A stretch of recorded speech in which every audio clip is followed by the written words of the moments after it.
오늘 본문 한 절 말씀인데, 이 말씀은 어쩌면은 바울의 진심 어린 사상이라, 생각이라, 삶의 초점이라 이렇게 할 수 있습니다. 그야말로 사람이 죽는다는 이 말은 굉장히 극단적인 말입니다. 누구를 죽인다, 아주 극한 말이죠. 또 누구를 향해서 내가 저 사람 때문에 죽겠다, 이것도 참 극한 상황에 처했을 때 주로 하는 말입니다.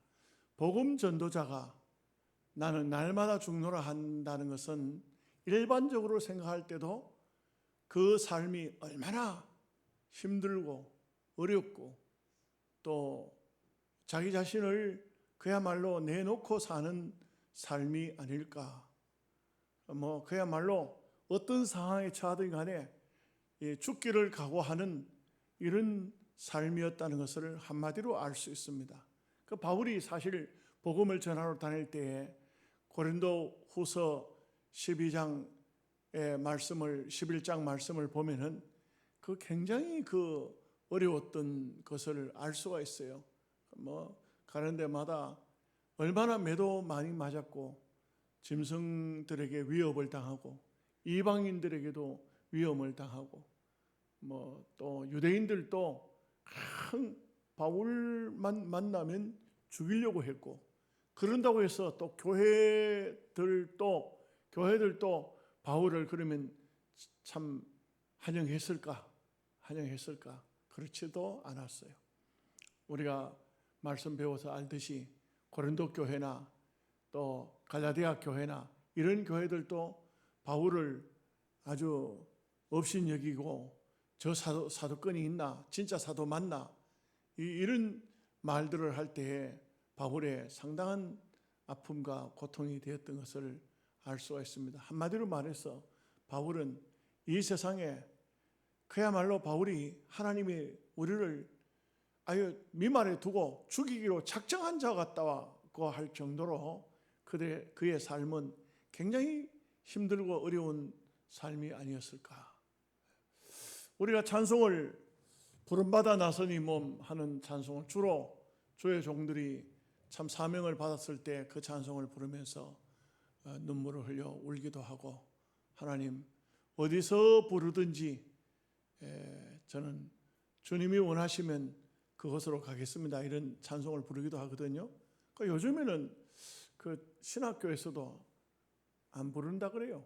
왜냐하면은 신학을 공부하지 사명을 받고자 하는 그런 사람들이 별로 많지가 않아요. 그래서 기도원에 신학생들이 가서 기도한다? 그건 거의 찾아보기 어려워요. 우리는 옛날 신학을 다닐 때는 의뢰의 신학생들이 개학하기 전에는 기도원에 모였어요. 학교가 원해서가 아니고 학생들 스스로가 자율적으로 회장이 강구를 하고 어느 기도원에 모입시다. 밤새도록 철학 기도를 했다고요. 지금은 학생이 수련회도 하도 참석을 안 하니까 도장을 찍으라 그래요. 도장을 안 찍으면 이거는 결석한 걸로 경건 점수를 빼버린다. 그러니까 점수제로 하는 거예요. 점수제로. 그러니까 이제 억지로 마지못해서 경건 예배에 참석하는 그런 경우도 많습니다. 그러니까 참 시대가, 세월이 많이 달라졌다 생각합니다. 저는 교회 안에서 여러 가지 주의 일을 하는 분들이 어려움을 겪지만, 육체적으로 어려움이 있지만, 우리 찬양대도 굉장히 어쩌면은 영적인 3D 직종이라 할까요? 찬양대, 교사, 이런 일들이 굉장히 힘들 것 같아요. 사실 누가 특별히 알아줍니까? 누가 특별히 위로해 줍니까? 그런데도 주일학교 교사 선생님들을 보면 이른 아침에 나와가지고 그 아이들을 챙기고, 월급 줍니까? 월급도 안 주는데 그렇게 해야 되고, 애들이 또 안 나오면 노심초사 또 애들 찾아다니면 신방도 해야 되고, 또 찬양대를 한다는 것도 이것도 참 맨날 똑같은 곡 부를 것 같으면까지 연습 한 번만 하면 한 달 이상은 갈 텐데, 이건 늘 새로운 곡을 또 찾아서 준비해야 되고, 그런다는 것이 또 뭐 이 젊은 부부들 같은 경우는 집에서 또 애들 챙겨야 되고 남편 챙겨야 되고, 이게 또 교회에 와가지고 또 찬양대 해야 되고, 거기다 또 뭐 어떤 사람은 좀 말 어폐가 있습니다만 덤태기로 씌워서 교사까지 해놓으니까 이게 뭐 보통 일이 되겠어요? 보통 일이 되겠어요? 참 힘들 거다 하는 생각이 들어요. 목사도 이게 다 나누어져 있잖아요. 목사도 나누어져 있으니까 교육 목사 따로 있고 부목사 따로 있고, 저도 이렇게 부목사가 없어가지고 학생의 설교를 주일날 한 번씩 이렇게 한 몇 달, 한 거의 2달 이상, 3달 가까이 해보면은 주일날이 저녁이 되면 완전히 그냥 단 냄새가, 코에서 단 냄새가 나는 겁니다. 쉴 시간이 없으니까. 그런데 우리 교사 선생님들 참 애 많이 먹고, 찬양대원들 참 애 많이 먹는다. 이 시간 헌신 예배 시간이지만 이런 시간을 빌려서 여러분들에게 주님의 이름으로 축복하고 또 주님의 이름으로 위로하고, 또 그래서 오늘 그래도 우리보다 더 힘들었던 한 사람을 소개함으로써 그 사람을 보고 좀 위로를 받으시면 좋겠다. 오죽하면은 나는 날마다 죽노라, 나는 일주일에 한 번씩 죽노라가, 한 달에 한 번씩 죽노라가 아니고 나는 날마다 죽노라 했을까? 이게 참, 우리는 지금 현재는 이 바울을 놓고 참 위대한 학자고 또 주의 종이고 귀한 분이다 생각하지만, 바울이 복음을 전하러 다닐 때는 그렇게 그렇지를 않았어요. 정말 힘들었어요. 정말 어려웠다고요. 그런데도 불구하고 바울은 누가 그렇게 시킨 것도 아니지만 자기가 선교 사역에 뛰어들어서 얼마나 많은 고생들을 했는가 하는 것을 알 수가 있습니다. 특별히 보면은 그런데도 바울의 약점이 있어요. 약점. 어떤 약점이 있었을까요? 주석가들은요, 바울의 2가지 치명적인 약점이 있다 그랬어요. 첫째 한 가지는 다메섹 도상에서 밝은 빛을 보면서 안질이 가버렸어요. 눈이 잘 보이지 않아요. 거기에 또 파생된 것이 간질병이 있었다고 그래요. 원래부터 있었던 병은 아니지만 하나님의 교회를 핍박하다가 주님을 만났는데, 그 주님을 만나면서 육신적으로는요 완전히 자기를 내려놓을 수밖에 없는 아주 치명적인, 그래서 보면 더디오라는 서기관을 데리고 다니면서 그가 글을 대신 썼고요, 바울 서신서를. 또 눈이 나쁘고 간질이 있고 이러다 보니까 의사 누가를 계속적으로 데리고 다니는데, 의사 누가도 참 훌륭한 분이에요. 누가복음의 저자인데 이분도 그냥 바울 때문에 한평생을 함께 감옥에 가 있으면 같이 감옥에 들어가서 이렇게 참 고생을 많이 했다. 이것을 볼 때 참 보면은 우리가 그런 분들 보면서 목회하면서, 목회가 어렵죠. 이런 말 자체가 잘못된 거예요. 이런 분들을 생각해 보면 우리가 주님의 일 하는 분들이 참 고생 많이 합니다만, 그러나 참 고생하십니다 하면, 아이고 바울 사도 같은 경우는 그 죽으라고 고생했는데 우리는 뭐 그분들에 대하면 아무것도 아니지요. 뭐 이렇게 말이 될 수가 있지 않을까. 그 바울은 치명적인 약점, 질병이 2가지가 있었다. 또 한 가지가 있었어요. 뭐가 있냐면 말이 시원치 않다는 거예요. 말이. 여러분이 주의 종이 설교하는데 말이 시원치 않다, 이거 보통 힘드는 게 아니에요. 성경에 보면 꼭 그래서 그런지는 모르지만 바울이 설교할 때 어떤 사람이 되게 졸았어요. 누구죠? 유두고라는 사람이요. 그러니까 이게 아마 잘은 몰라도 설교도 긴 데다가 말은 시원찮고 은혜는 안 되고, 또 이 사람 보니까 이 굉장히 위험해. 난간에 걸터 앉아, 2층인데 2층 난간에 걸터 앉아가지고 설교를 들었어. 안으로 쑥 들어온 것도 아니고. 그러다가 졸다가 떨어져가지고 죽은 줄 알고 기도해서 일어났던 이런 일도 벌어서요. 저는 아직까지 제가 설교하면서 이렇게 보면 졸다가 자빠지는 사람 못 봤는데, 근데 바울은 설교하면서 그럴 정도로 말이 시원찮았다. 이게 치명적이에요. 사실은 사실 설교자에게 있어서 말이 시원찮다. 그거 참 힘들어요. 제가 기억이 나는 게 한 가지 있는데, 여러분, 제가 하양에서 전도사로 신학교를 다닐 때 어떤 여자분 한 분이 저한테 전화가 왔어요. 누구시냐 했더니 대구 어느 교회 권사님이라는 거예요. 근데 자기 집에 와서 예배를 한번 해줄 수 있겠느냐, 예배를 한번 인도해 줄 수 있겠냐. 그냥 의아했어요. 내가 뭐 그렇게 유명한 사람도 아니고 신학교 다니는 신학생인데 왜 나를 보고 자기 집에 와서 예배를 해달라고 할까?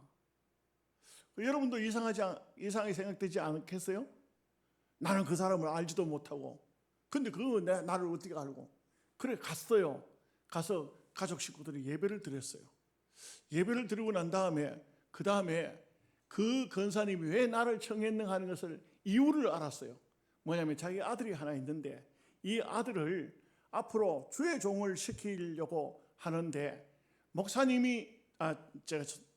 전도사님이 우리 아들이 신학교를 해서 훌륭한 목사가 될 수 있는지 한번 테스트를 해봐 달라는 거예요. 야, 그래서 내가 어떻게 주의 종이 되느냐 안 되느냐 이 테스트를 할 수가 있겠어요. 그런데 말을 안 해서 아무것도 모르고 있었는데 그 청년을 만났어. 이제 예배도 같이 드렸는데 만났어. 그래, 앞으로 목사가 될 생각이 있으십니까? 정말 주의 종이 되고 싶습니까? 하고 묻는데 그 사람 대답하는 걸 보고 단번에 내가 느끼기를, 이 사람은 신학교 가면 안 되겠다 그랬어요. 왜 그랬을까요? 그분이 대답을 하는데, 죄송합니다. 혹시 관련이 있다면 용서하시기 바랍니다. 전도사님, 나는 목사가 외에는 할 게 없는 것 같습니다. 이 사람이 목사가 돼가 교회에서 가지고 성도 여러분, 오늘 말씀은 고린도전서 10장 31절인데 이렇게 하면 교인들이 아주 자빠질 것 같아. 이래가지고는 내가 참 밥도 얻어먹었고 그 집에 가서 예배를 드리고 이게 된다 안 된다, 이게 그분의 생각에는 아들이 하도 시원찮으니까 신학교를 보내놓으면은 앞으로 주의 종이 되면 하나님께서 이 아들을 귀하게 안 쓰겠나 생각할지 모르지만, 제가 생각할 때는 이 사람이 신학교 가가지고는 앞으로 장차 어느 교회에 들어가서 담임 목사로 들어가게 되면 과연 목회가 어떻게 되겠나, 그를 생각하니까 참 곤란하더라고요, 말하기가. 여러분, 어디 가서 무슨 말하려고 하면 안 먹어야 돼. 먹고 난 다음에 대답하는 게 그거 참 곤란하더라고요. 그렇지만 제가 그랬어요. 권사님 생각은 좋으시지만 교회를 생각하셔야 안 되겠습니까? 좀 더 기도해 보시고 결정하는 게 좋겠습니다. 그래서 제가 자기가 원하는 답을 못 들었다 이거죠. 원하는 답을 못 들으니까 안색이 아주 안 좋더라고요. 그렇습니다. 사도 바울이 정말 치명적인 것이, 질병도 질병이지만 말이 시원찮았다. 그 외에도 사도권 가지고도 계속 시비를 했잖아요. 그러니까 바울이 굉장히 마음적으로 바깥에서 나가서도 힘들고 교회 안에 들어와도 힘들고, 그럴 때 바울이 한 말이, 나는 날마다 죽노라. 참 얼마나 힘들었을까, 얼마나 어려웠을까. 그러면서도 또 한편으로 이게 큰 교훈이 되기도 합니다. 정말 좋은 교훈이 돼요. 목회하다가 문제가 생기죠. 그럴 때 이 바울의 이 말씀이 생각나면은 다 문제를 해결할 수 있어요. 뭐냐? 내가 죽어야 되겠구나. 이 가정에서도 똑같습니다. 가정에서도 누군가 한 사람이 죽으면 그 가정이 산다 이거죠. 부부간에 서로 다툼이 생길 때 누군가가 한 사람이 죽으면 가정이 살아요. 이 죽는다는 것과 산다는 것, 이게 묘한 것이지만 김경률이라는 분이 책을 썼는데 그 책 제목이 뭐냐면 공자가 죽어야 우리나라가 산다. 공자가 죽어야 나라가 산다. 나라가 산다. 왜? 첫째는 법치가 공자 때문에 되지 않는다. 두 번째는 늘 과거에 묻혀 있다. 공자는 과거에 묻혀 있다. 세 번째는 죽음을 숭배한다. 유교가 들어오면 나라가 안 된다. 그래서 공자가 죽어야 된다. 뿐만 아니고 오늘날은 우리가 어느 기간이든지 살리는 방법은 하나, 내가 죽어야 된다. 우리 찬양대원들도 여러분들도요, 여러분이 죽으면 찬양대가 삽니다. 여러분이 죽으면 돼. 아이고 피곤해 죽겠네. 그래, 그 죽으면 돼. 죽으면 찬양대가 살아요. 자, 첫 번째로 그리스도와 함께 죽는 체험을 해야 된다. 파스칼은 인간은 한 방울의 물로 한 방울의 한 점의 바람으로도 죽을 수가 있다. 아주 연약한 존재라는 것입니다. 우리가 그리스도와 연합된 사람이라고 한다면, 정말 그리스도가 내 마음속에, 내 속에 예수 그리스도가 계신다면 우리는 죽는 것도 두렵지 않을 것입니다. 또 죽을 각오, 죽을 마음 가지고 살 수가 있을 것입니다. 갈라디아서 2장 20절 말씀에 내가 그리스도와 함께 십자가에 못 박혔나니 그런즉 이제는 내가 사는 것이 아니요 오직 내 안에 그리스도께서 사시는 것이라. 이제 내가 육체 가운데 사는 것은 나를 사랑하사 나를 위하여 자기 자신을 버리신 하나님의 아들을 믿는 믿음 안에서 사는 것이라. 믿음 안에서 산다는 것은 나를 버리는 것이다. 나를 버리는 것이다. 나를 죽이는 것이다. 내가 나를 버리지 않고, 내가 죽지 않고 믿음 안에 살 수가 없어요. 특별히 여러분들은 다 예수 믿는 가족 식구들을 다 믿을 것 같으면 참 귀한 거고 축복입니다. 축복인 줄 알아야 돼요. 늘 감사해야 돼요. 믿지 않는 남편이 있든지 믿지 않는 부모가 있든지 그런 가정에서 살고 있다 하면은 이거는 정말 힘든 일이에요. 제가 그 각선희 목사님 책을 읽고 여러분들에게 이미 했던 이야기입니다. 이 말씀과 해당되기 때문에 다시 한번 말씀을 드리는 거예요.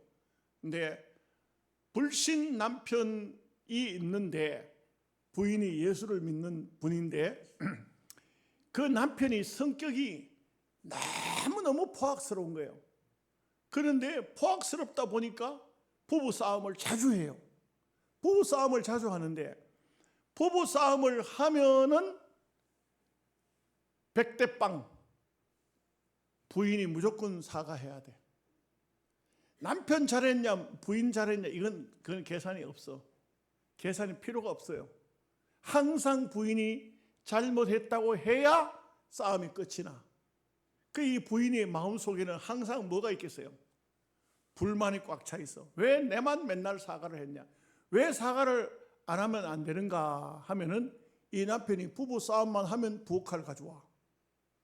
방 안에다 부엌칼을 갖다 탁 꼽아놓고 네 죽든지 내 죽든지 하자.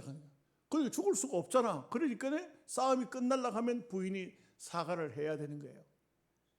얼마나 피곤하겠어요? 얼마나 힘들겠어요? 얼마나 자기 남편이 원망스럽겠어요? 그래요, 안 그래요? 솔직히 여러분이 잘못했다 할 때도 있지만 남편이 잘못했으면 자기가 잘못했다고 할 때도 들어 있어야 되잖아. 그래요, 안 그래요? 근데 이 부인은 이러니 살맛이 나겠어요? 죽지도 못하고 살지도 못하고 골머리가 아픈 거예요. 그런데 어느 날 말이요, 이 부인이 자기 남편을 보고, 여보, 나 소원이 하나 있어. 뭔데? 당신하고 같이 교회 가는 것이요. 뭐 어렵지 않구만 뭐 가지 뭐. 그래서 남편이 교회를 덜렁덜렁 따라왔어. 그래서 야, 한번 주일 나왔지만 이 사람이 계속 예수 믿을 수 있겠나? 이랬는데 그 다음 주일날 되니까 아침이 되니까 딱 양복을 꺼내더니만 넥타이를 메고 옷을 입는 거야. 그 부인이 생각해, 이상하다. 당신 오늘 뭔 일이 있어? 어디 가요? 가니까, 이 사람 교회 가야 되지. 무슨 소리야?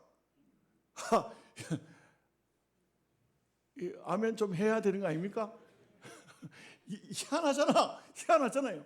세상에 이런 사람이, 어떻게 이렇게 포악한 사람이, 이런 사람이 교회를 간다고 양복을 주일날 아침이면 일찍이 양복을 꺼내가지고 양복을 입고 교회 갈 준비를 하니까 이 부인이 속으로 참, 내가 늘 부부싸움에서 늘 내가 사과해야 되고 내가 용서를 빌어야 되는 게 그게 못마땅하기는 했지만, 이런 면에는 참 이 사람이 참 좋구나, 고맙구나, 이렇게 생각했어요. 자, 남편이 교회를 나와도 부부싸움은 해요, 안 해요? 하겠죠. 어느 날 아침부터 뭔가 문제가 생겨가지고 부부싸움이 시작됐어. 이 부인이, 이거 이러면 이거 안 되는데, 이러다가 나 교회도 안 갈란다 하면 내가 손해인데, 생각하면서도 이거는 내가 반드시 고쳐야 되게, 남편이가 하는 버르장물을 봐가지고 이거는 좀 고쳐야 되겠다고. 이거는 도저히 그냥 넘어갈 문제가 아니라. 그래가지고 이 부인이, 여보, 내가 당신한테 이 문제는 좀 반드시 짚고 넘어가야 될 것 같아 가지고 막 남편한테 막, 또 남편 출근해야 되기 때문에 막 있는 거 없는 거 막 좀 따발총 쏘듯이 막 얘기를 했어. 그랬더니 남편이 다 듣더니 뭐라고 하냐면은, 여보, 내가 잘못됐네. 내가 잘못했어. 내 회사 가야 되니까 빨리 준비 좀 해. 이러는 거예요. 그 얼떨결에 이 부인이, 이거 뭐 어떻게 된 거냐, 이거 뭐 정신없이 남편이 해가지고 남편의 회사에 갔어요. 근데 남편이 딱 가고 난 다음에 설거지를 하는데 눈물이 쏟아지는 거예요. 빨래를 해도 눈물이 나고 집안 청소를 해도 눈물이 나고, 그냥 하루 종일 운 거야. 왜? 하나님, 너무 감사합니다. 하나님 너무 감사합니다. 여러분 참 신기하죠? 정말 신기해. 인간적으로 절대 변할 것 같지 않은데 예수가 그 속에 들어가면 죽어요. 죽는 거예요. 여러분 죽었어요? 덜 죽었어요? 안 죽었어요? 예수가 들어가면 죽는 거예요. 그 포악한 남편도 예수가 그 속에 들어가니까 변화되었어.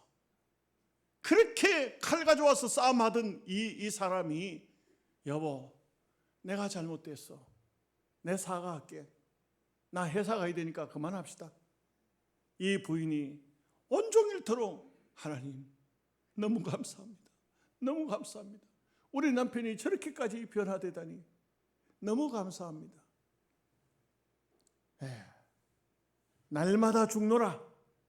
예수로 말미암아서 내가 죽는 겁니다. 예수가 내 속에 들어오면 내라는 존재는 죽어지는 것이 바로 이와 같은 원리라고 할 수 있겠습니다. 빌립보서 3장 7절 말씀에, 그러나 무엇이든지 내게 유익하던 것을 내가 그리스도를 위하여 다 해로 여김은 내 주 그리스도 예수를 아는 지식이 가장 고상함을 인함이라. 예수님이 가장 귀하고 예수님이 가장 고상하고 예수님 때문에 우리라는 존재가 땅 위에 있다는 것입니다. 예수 아니면은 우리란 있을 수가 없습니다. 예수님의 은혜가 아닐 수 없습니다. 두 번째, 나의 옛사람이 죽는 것을 말하는 것입니다. 옛사람. 우리는 옛사람과 새사람이, 예수를 믿으면서도 옛사람이 안 죽는 사람이 있어요. 옛사람이 죽어야 됩니다. 변해서 새사람이 되어야 됩니다. 그래서 옛사람이 완전히 죽어질 때, 나라는 존재가 죽어질 때, 그때 새사람이 탄생되는 것이죠. 옛사람과 새사람이 함께 공존할 수는 없어요. 그래서 우리의 속에 있는 옛성품, 잘못된 것들을 다 회개해서 완전히 옛사람을 없애야 돼요. 그래서 기독교 역사에 보면 성 어거스틴 이런 분들 보면 옛날에 방탕한 삶을 많이 살았거든요. 그런데 어느 날 가다가 보니까 어떤 술집 기생 좀 되는 사람들이 어거스틴을 부르는 거야. 어거스틴이라고 부르니까 돌아보지도 않는 거야. 막 쫓아와서 붙잡았어. 사람 잘못 봤어. 나는 옛날 어거스틴이 아니고 그리스도 안에서 거듭난 새 사람 어거스틴이요. 그 옛날 어거스틴, 당신은 옛날 어거스틴을 아는데 나는 그리스도 안에 새 사람이요. 이렇게 말했다는 것이죠. 김익도 목사님도 보면은 예수 믿고 그 많은 분들이 그런 간증을 해요. 김익도 목사님은 참 웃기는 일을 했어요. 예수 믿고 난 다음에, 성령 받고 난 다음에 부고장을 써서 보냈어. 그랬더니 아이고 그 사람 그 멀쩡한 사람이 그 죽었구만. 그러니까 문상 와서 사람들이 와서 보니까 살아있는 거야. 야, 이 사람은 무슨 장난하고. 옛 사람 김익두는 죽었네. 그래서 부고장을 보내고 여기 있는 사람은 그리스도 안에 김익두네. 새 사람 김익두라 이게. 그 참 우리가 날마다 죽는다는 것은 나의 옛 사람이 날마다 죽어야 돼. 옛 사람이 날마다 죽으면 새 사람이 탄생할 수가 있는 것입니다. 그래서 우리는 사도 바울을 보면요, 인간적으로 보면 참 대단한 분이죠. 그분은 나면서 8일 만에 할례를 받았고 베냐민 지파 사람이요, 히브리인 중에 히브리요, 율법으로는 바리새인이요, 열심으로는 교회를 핍박하고 율법으로 흠이 없는 자라고 그렇게 말하고 있어요. 그래서 바울은 참 인간적으로 보면 대단한 어떤 자격을 갖춘 사람이지만 그리스도 안에서 자기가 죽었다는 것을 인정하고 모든 것을 다 내려놓은 거예요. 모든 것을 내려놓은 거예요. 그 내려놓는 것과 내려놓지 않는 것은 차이점이 굉장히 크죠.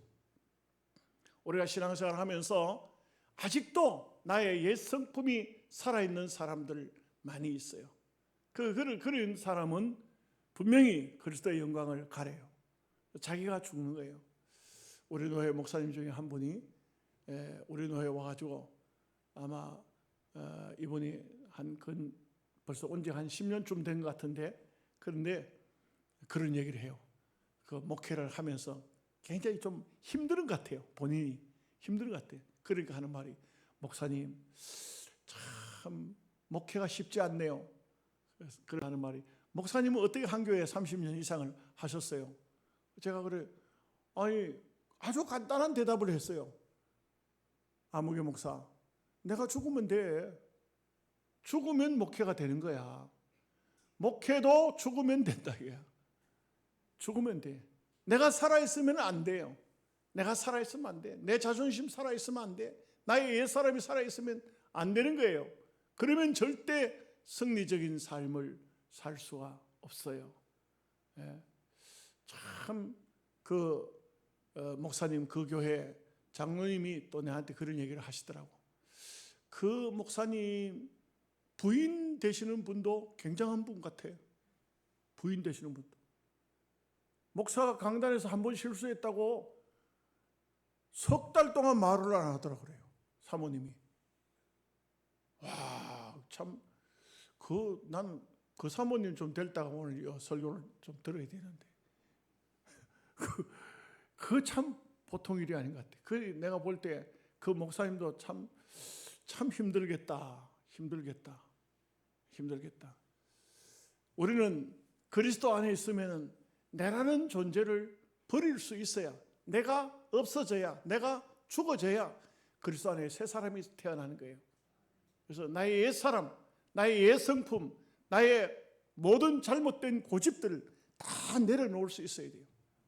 여러분, 우리 총회에 이런 일이 있었어요. 총회에 어떤 목사님 한 분이 총회 총무로 출마를 했어. 총무로 출마를 했는데 이분은요, 아니 보니까 아주 이력이 화려해. 자기 부인이 탤런트예요. 배우예요. 배우 탤런트예요.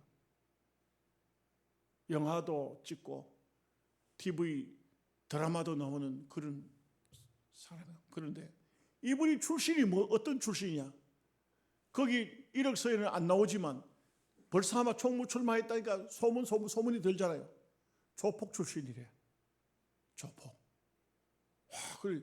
이런 사람이 총회 총무가 돼가지고 되겠나? 그런데 됐어요. 그런데 그분이 총무가 됐어. 근데 모든 총회 행정을 조폭들이 하듯이 하는 거야.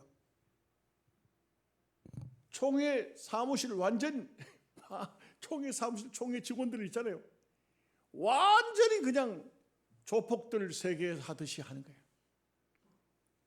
조금이라도 잘못하면 야! 너 저리 가! 너는 자리 바꿔! 뭐 이랬더니 완전히 그냥 뭐 총회가 완전 긴장이 돼.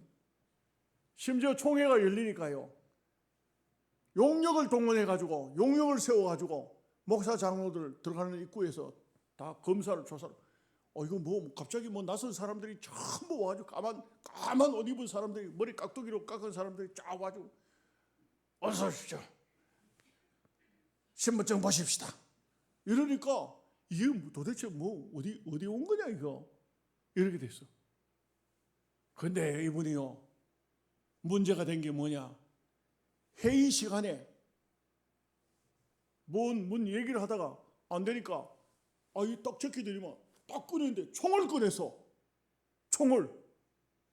아니 목사 장로 모인 총회하는 장소에 총을 꺼냈다니까. 나중에 알고 봤더니 그게 가스총이야. 진짜 총은 아니고 가스총을 꺼냈어. 근데 이래 꺼내가지고 이래 들었어. 이걸 기자들이 막 사진을 찍었는데 대한예수의 장로회 합동총회에서 총무가 총을 꺼내 들었다 해가지고 이게 막 9시 메인 뉴스에 나오고 모든 신문사에서 다 나오고 막 난리가 났어요. 난리가 났어. 결국은 이 사람이 총무 자리에서 물러나요.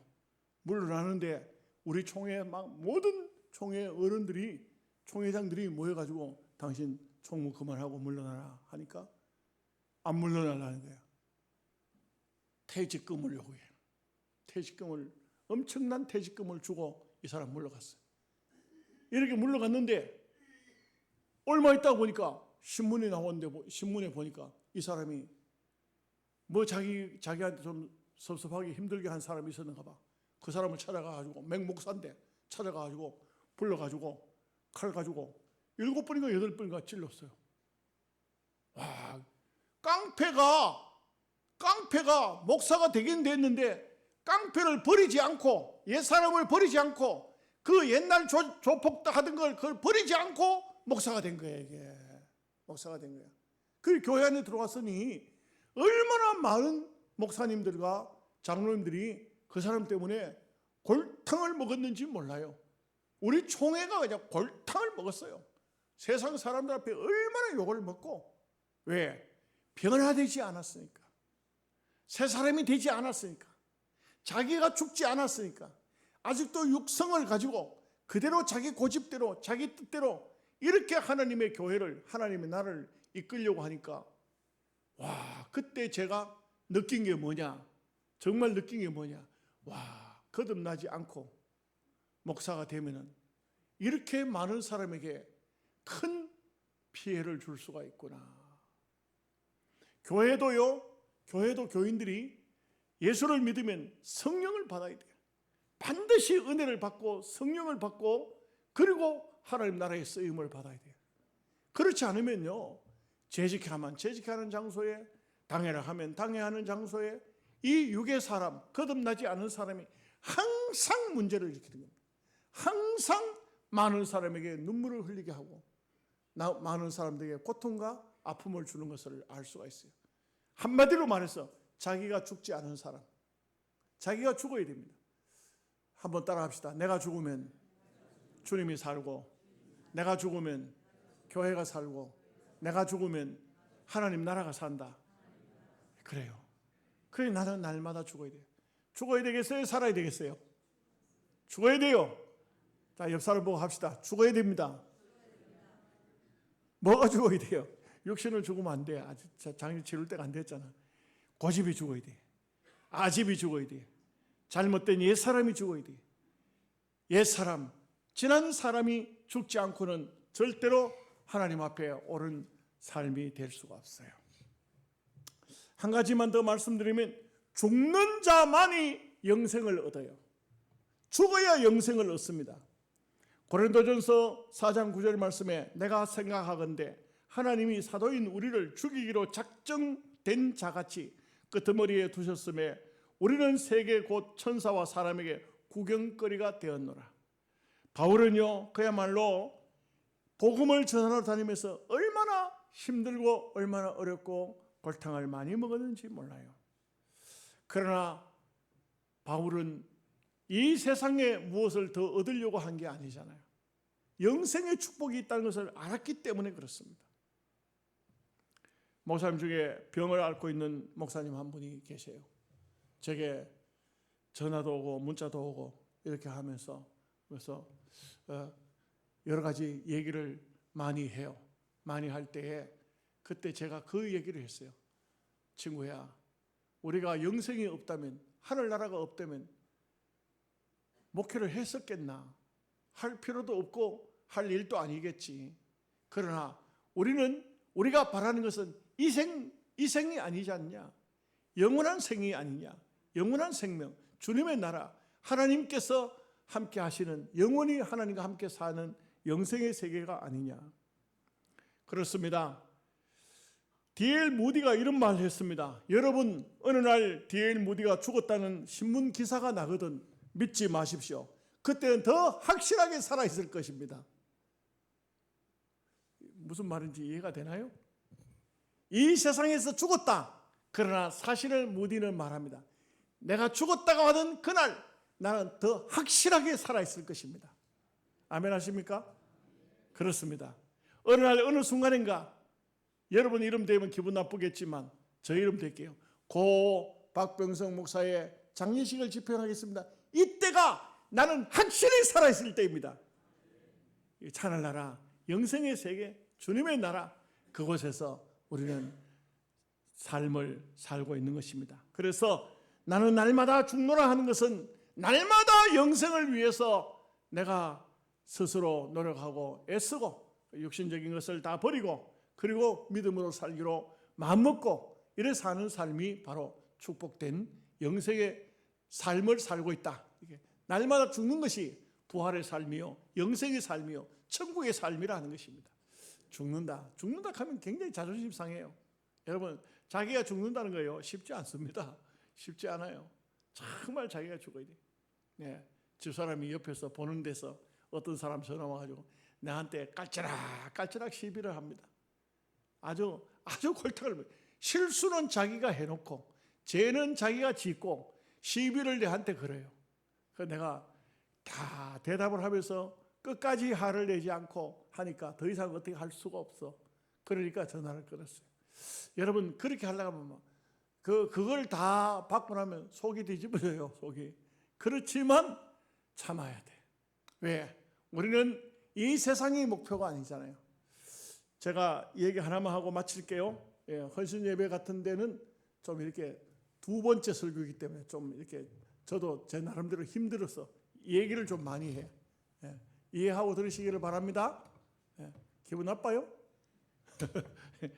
윤성철 목사님 책 가운데 올린이라는 책이 있어요. 올린. 이분이 일찍이 100만 장자의 꿈을 꾸고 미국으로 갔습니다. 미국 가서 자기가 가지고 있는 기술과 자기가 가지고 있는 능력으로 미국 사회에서 거기서 돈을 잘 벌어요. 그래서 장차 자기는 내가 미국에서 억만장자가 되겠다, 이런 마음을 가지고 열심히 돈을 벌었습니다. 돈도 잘 벌리고 기술도 있고 능력도 있고 젊은 나이에 미국을 들어간 거예요. 아직 총각이에요.